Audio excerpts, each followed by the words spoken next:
KPM.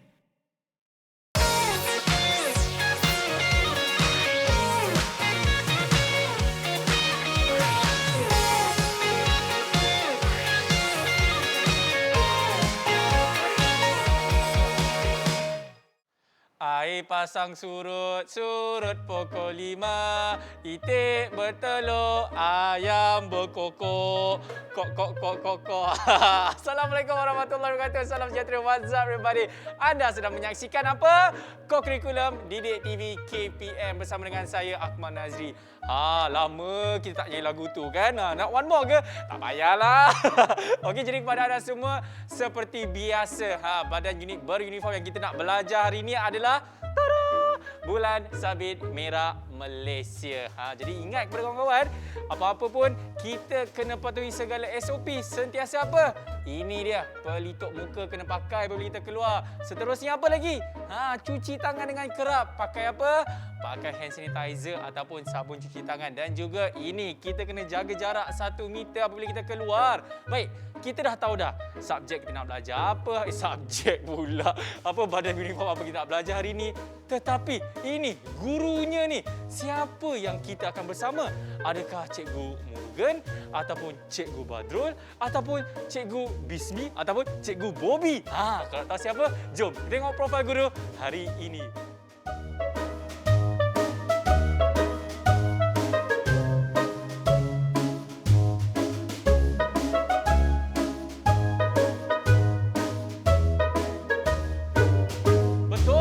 Jawapannya adalah yeay, Cikgu Mugen.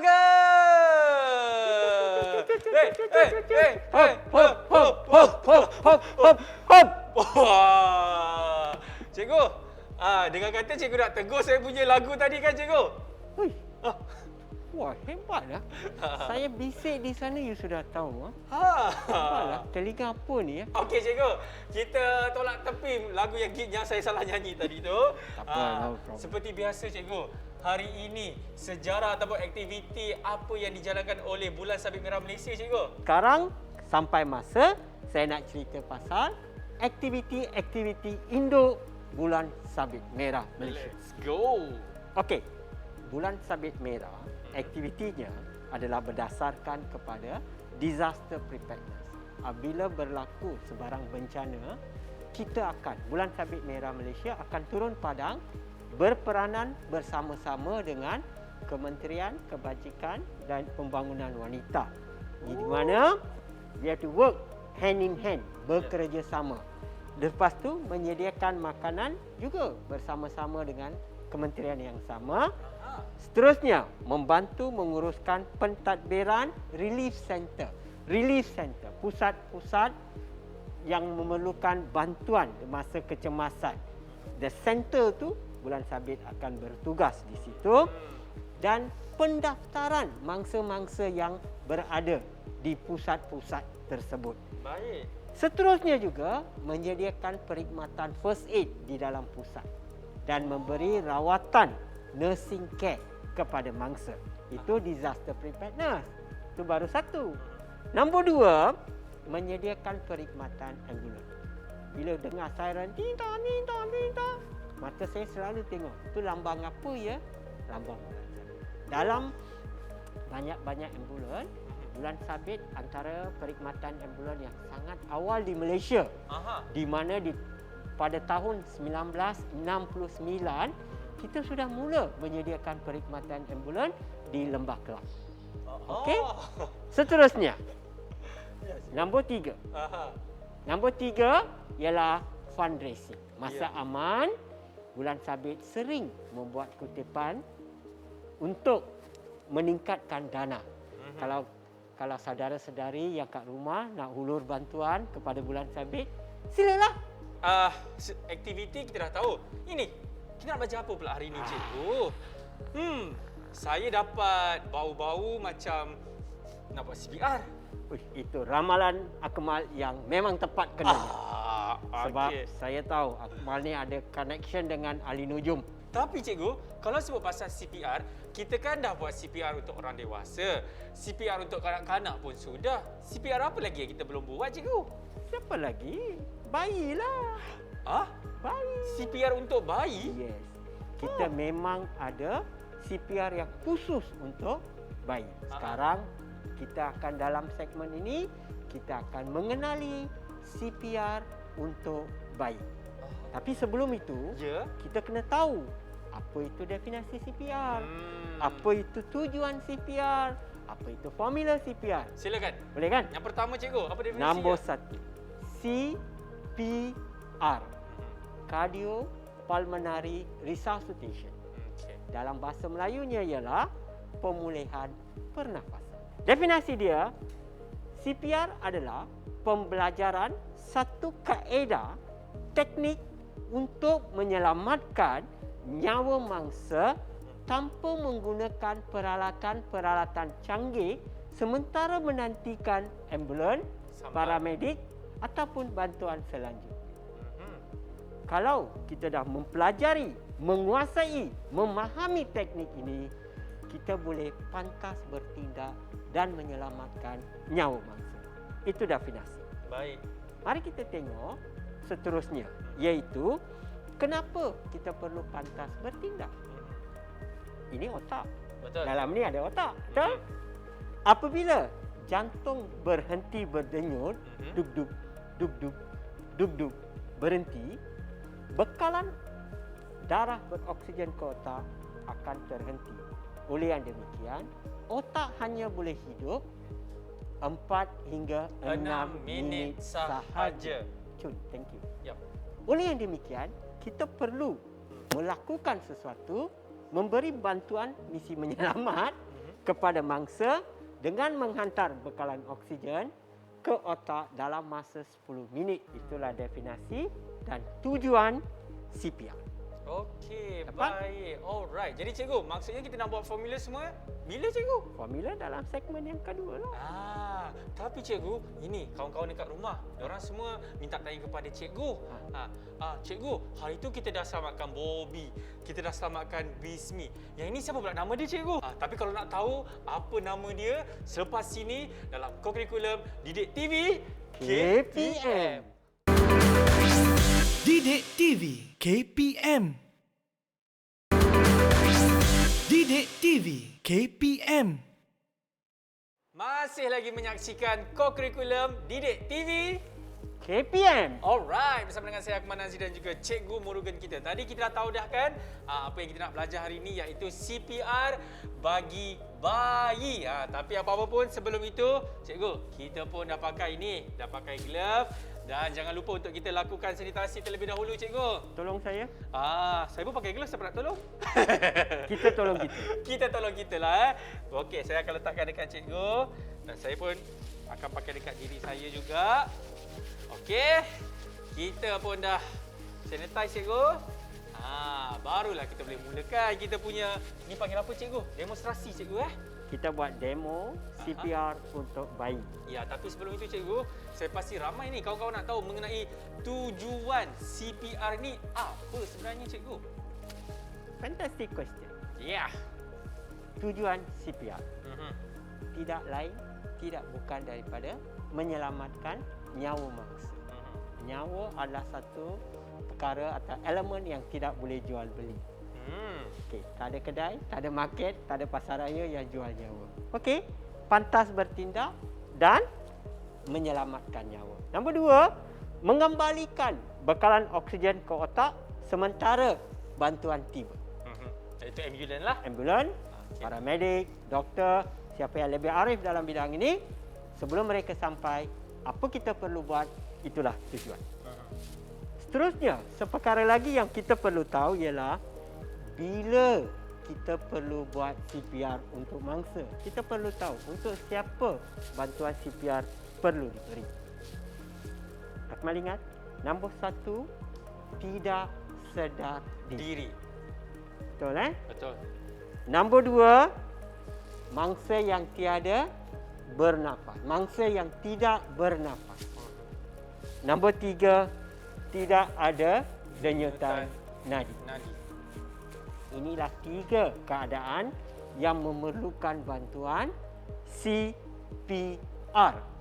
Bagaimana ketiga-tiga ini boleh berlaku? Bila masa ketiga-tiga ini boleh berlaku? Nombor 1, cedera parah. Pendarahan yang banyak. Okey. Memerlukan CPR. Ingat cedera parah. Ya. Pendarahan yang banyak. Aha. Nombor 2, kejutan Elektrik. Okey. Nombor 3. Tercekik. Hui, hebat ya. Sebab cikgu pernah tunjuk, Ah. ini merupakan salah satu sign universal. Universal. Kalau seseorang itu Cek. tercekik. Hebat. Nombor 4, lemas. Lemas air, kolam, sungai, laut, mana sajalah. Lemas. Okey?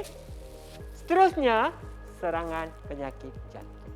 Kita dah belajar bukan? Ya. Maka pun memerlukan CPR.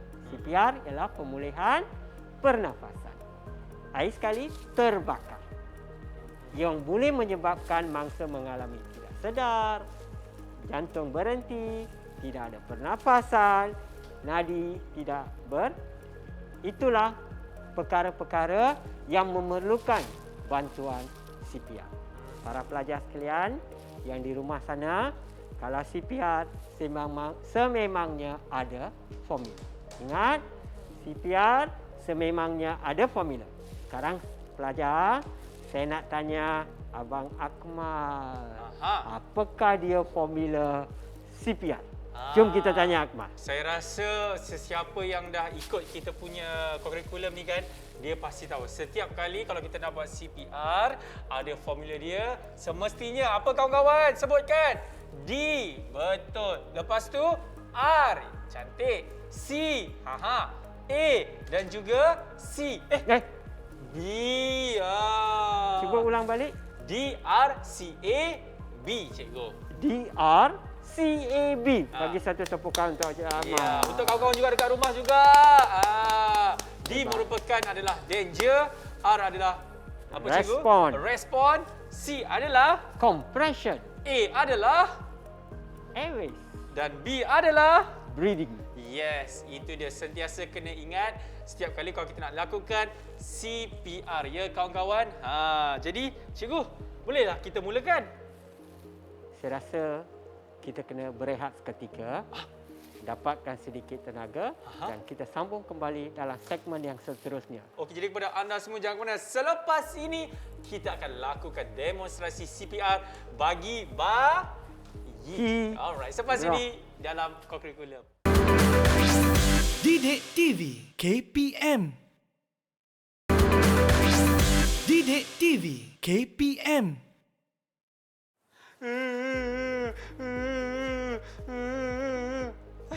Kenapa? Kemal. Cikgu, Ha. Bahira sakit ni cikgu. Kita kena bantu dia cepat untuk lakukan CPR cikgu. Sebab tadi apa? Sebelum kita berhenti rehat tadi, kita dah belajar dah apa antara tujuan dia, apa definisi dia dan juga cara betul cikgu untuk lakukan CPR ini. Dan saya pasti formula pun kita dah belajar cikgu, iaitu DRCAB. Cantik. Cikgu, mari kita mulakan. Saya pasti kawan-kawan semua dah tak sabar dah ni. Kita nak lakukan CPR untuk bayi. Silakan. Terima kasih Akmal. Sama-sama. Pelajar di rumah, mari kita tengok CPR untuk bayi. Ya. Formula CPR? DRCAB. Hebat. Okey. Okey. Sekarang D. Cek danger untuk diri kita. Jom cek. Kiri, kanan, depan, belakang, atas, bawah. Semuanya selamat. No danger. No danger. Okey. Kita cek respon. Okey.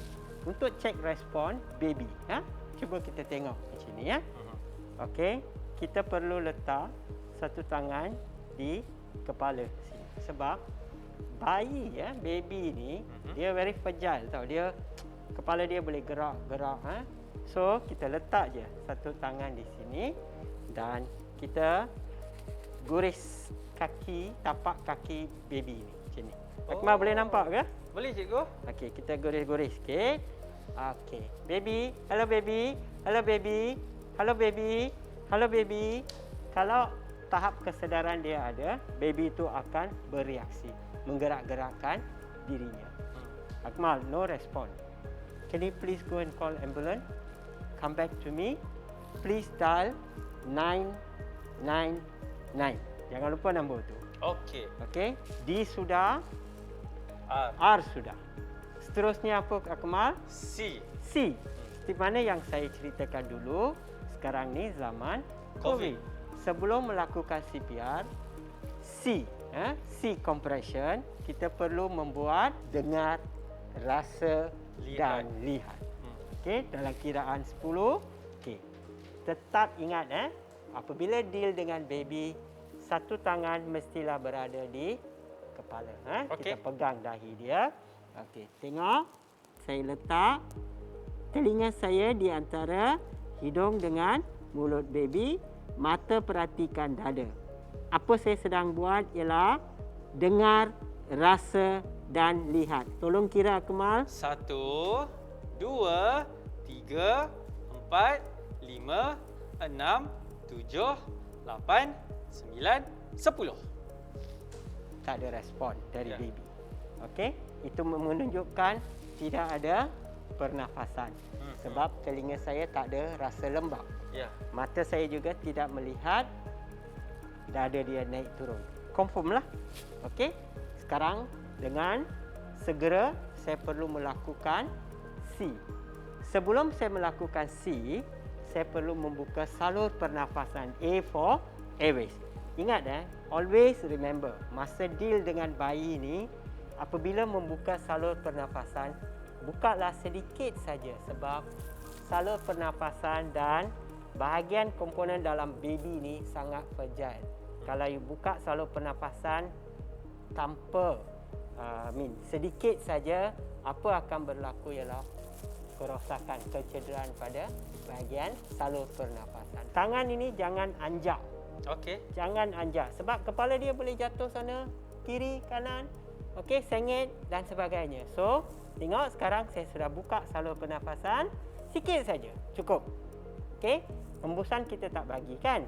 2 jari saja untuk tekanan. Kita tak guna tangan Oh. Untuk bayi kita gunakan 2 jari. Okey, letak di tengah-tengah dada. Dari sini kita bawa ke tengah-tengah dada macam ni.